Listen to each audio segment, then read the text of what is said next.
Hey guys, it's Chelsea from The Financial Diet, and today I'm going to be talking about something that may have interested you at some point and has definitely interested me, and that's living abroad. Now, living abroad is something that probably conjures this image of something expensive or logistically difficult in your mind that you can really only do if you're like studying abroad or you get a fancy job over there, and that you really have to have some kind of setup to be able to accomplish. But I'm someone who lived abroad, actually in France for a few years, and I did it while not being rich, not studying abroad, and not having some, fancy setup with a French company. I consider myself living proof, along with a lot of the other people I knew over there, that you can live abroad in a million different ways, and that there are tons of financial misconceptions about what it takes to live abroad and what it costs when you're actually doing it. So to help clear up some of those misconceptions and perhaps inspire you to consider living abroad more seriously, I've gathered 7 myths that I found totally untrue about the financial reality of living abroad. Number 1, you have to be studying abroad. Now this one is just totally untrue. Whether or not you're a student, you don't have to go through a study abroad program of some American university to be able to experience the country of your choice. And in fact, for a lot of people, studying abroad is one of the most expensive ways to travel because your options are pretty limited in terms of how much you can work, where you can live, how much the program costs, etc., etc. Now, while this is definitely an option and an easy one logistically for people who are already attending an American university, it's worth considering that a lot of the quote-unquote native schools of the places you're going to be looking at are a lot more affordable than a study abroad program. One of the huge benefits of a study abroad program is obviously that all of the administrative logistical stuff is already in place and there's a system to help you at your own school. But that doesn't mean you can't think outside the box. Number 2, you can't go to a real school in the country of your choice. Now, a lot of people think that in order to study or get a degree abroad, you need to do it through an American program that exists at one of their schools, but that's totally untrue. I personally didn't go through a study abroad program. I went to a French-speaking school that had barely any Americans. And it's worth noting that this school was a fraction of the cost of most study abroad programs. Mine was about $2,000 a semester. Now, obviously it helps to be fluent in the language of whatever country you're visiting to study in, but that doesn't mean that your options are totally eliminated if you don't. I know several people who have very little grasp of the language of the country that they're in, but they're able to do programs and even complete degrees because almost all of the coursework is in English. And in fact, all of the grad students that I currently know in a variety of countries are doing these degrees in English. Now, it's important to consider the kind of degrees that are often offered in English, but some sure bets are things like business, marketing, political science, and things like communications and consulting. Those are specific areas where you'll have a very good chance of having a variety of degree options that are all offered in English. And these are all quote-unquote real schools with native students. 3, you have to be a student. Now, in some ways, being a student is the easiest route to live abroad. And if I'm being honest, I do know some people who just keep taking on more and more grad school because they never want to leave the country that they're living in. But this is obviously not a good thing, and being a student is not the only route to living abroad. I know plenty of people who are living abroad through a huge variety of different jobs, and when they want to learn the language, they do so through more, let's say, native means, like going to meetups, having tutors, going to cocktail hours to practice, things like that. Learning a language in a class environment is awesome, but it's not the only way to learn it. The idea that you need to be a student to live abroad or that student visas are the only ones available to you is a mindset that often comes from only thinking in terms of the study abroad programs that you might have been told about. There are dozens of different visas for different countries, and student is only one of many. Now, if you're wondering the kind of visa that might be right for you, I would suggest to start by looking at the kind of jobs that you're interested in and then working backwards from there. We'll include a link to figuring out the visa process in different countries in the description. 4, jobs are really hard to find. Now, when I first moved to France, my job was an au pair, which meant that in addition to my monthly stipend, I got things like a studio to live in, my food and bills paid for, and just was generally taken care of enough that I could focus on my studies. After about a year of being an au pair, I transitioned to being a full-time freelance writer in France, and I tutored English on the side when I needed more money. Now, I know people living abroad who are English teachers, web developers, designers,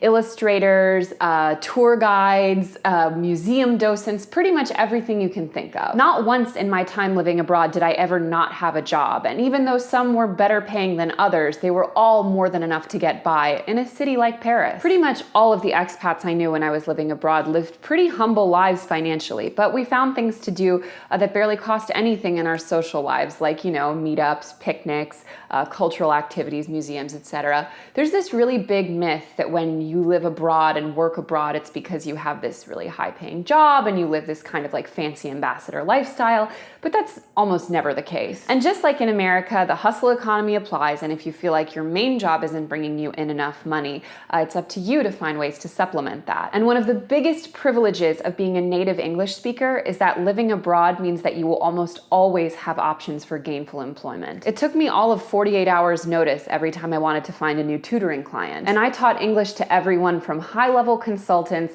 to random students that were 19 years old. Yes, the job search is a little bit more competitive than it is in America, but there are also jobs that are available to you there that don't exist here. It just depends on how hard you're willing to look. 5.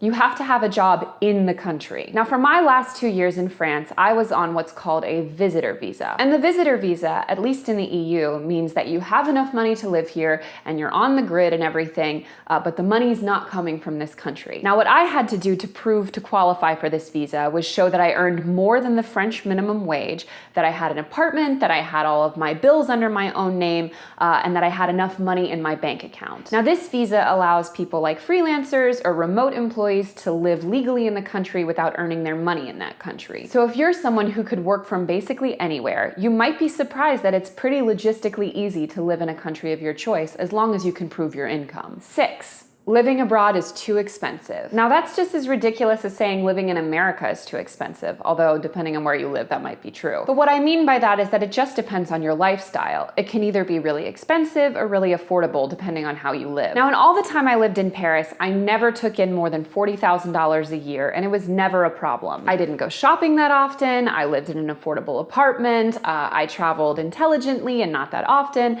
and I didn't go out to eat all the time like you might imagine living in France. People get this look on their face when you say you live in Paris, like, oh my God, you must be so rich. But no, you are only rich if you're living your life like a perfume commercial. I wasn't out there buying macarons and handbags and jewelry and all of those things, but you don't have to either. And actually my cost of living in terms of things like apartments was about half of what it is in New York when I was in Paris, which is something that always surprises people. But there are rich people and broke people in every country, including the one that you want to go to. 7. It's a logistical nightmare to get there. So yes, it definitely can be a logistical nightmare to move to a new country. But if you give yourself a year to really prepare, pretty much anyone can do it. First, you obviously have to save up the money for all the moving costs. Now for me, I think that the bare minimum should be $5,000 for things like a one-way ticket, all of your administrative fees, getting set up, buying all the things you'll need when you arrive there, and to have a cushion. And that's of course outside of things like, your basics like rent. And this of course assumes that you're going to be having some sort of a job or a source of income when you get there. And there are a ton of ways to save that money, from just simple things like going out less to getting side jobs. I babysat in addition to my regular job for pretty much an entire year and put all of that money directly into my France fund. And when it comes to things like the administrative side, like visas, making sure you have insurance, getting your job, etc., obviously there are tons of great resources online from people who've already done it, which I will link to some in the description. But also keep in mind that a lot of jobs and schools help you with the application processes. For example, when I was an au pair, it was actually my host family who was doing most of the visa process for me. Tons of jobs and schools and programs have visa processes in place, so never assume you're going to be alone. And I would make sure at the 6 month from when you're planning to leave point, you've definitely started all of your administrative process. Just make sure to give yourself enough buffer so that if your visa arrives late or anything takes longer than expected, you're not finding yourself with a plane ticket for a plane you're not legally allowed to get on. So remember, at the 1 year mark, start saving specifically for your move,